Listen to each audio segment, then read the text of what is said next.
It's a rainy Sunday morning here in Tupelo, Mississippi. And on this rainy morning, I want to ask you this question. Did you know that God refers to those who are His as His treasure? In Exodus 19, that's exactly what God says to Moses. But there's a reason, and it may not be what you think when it comes to being His treasure. Let me explain. So in Exodus 19, it says, "You yourselves have seen what I did to the Egyptians, and how I bore you on eagle's wings and brought you to myself. Now therefore, if you will indeed obey my voice and keep my covenant, you shall be my treasured possession among all peoples. For all the earth is mine, and you shall be to me a kingdom of priests and a holy nation." God's instructions to Moses are, one, you are my treasure, you belong to me. And then on the other side of this, God gives us the 10 Commandments. And so often when we think of a treasure, we think of something that we would safeguard in a way that no one would ever see it. We put it in a place where we just tell people it exists, but that's not what God means when He says we are His treasure. I mean, it does mean that He safeguards us and He loves us and He cares for us, but it doesn't mean that He hides us away. When God says we are His treasure, He also says that the whole earth is His here in Exodus chapter 19, and that we are like the treasure on display, like we're up on the mantle, we're out for the whole world to see, and we represent Him to the world because He told Israel that they would be a kingdom of priests.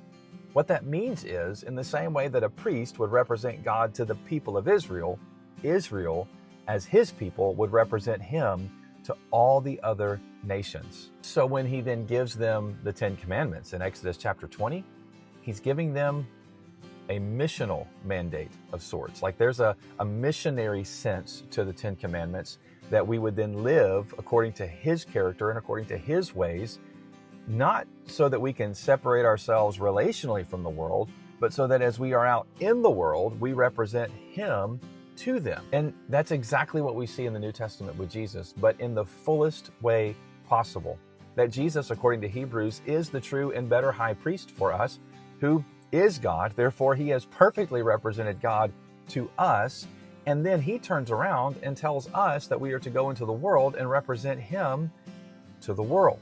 Now, what happens in Exodus is preparation and foreshadowing of what happens fully in Christ. And so it's not just that we have a message to share.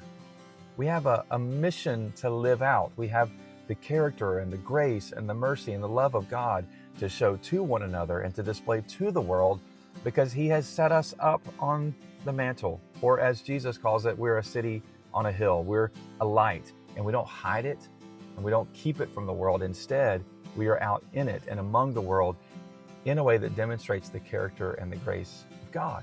So the message that we share matches up to the way in which we live. And so the Great Commission and the Great Commandment, they mesh together, and we show the world who God is and what He is like in the way that we love one another. And He uses us to demonstrate His love and His redeeming power to the world, just like God did with Israel, but in the fullest and most perfect way through Christ, and then through us as the church.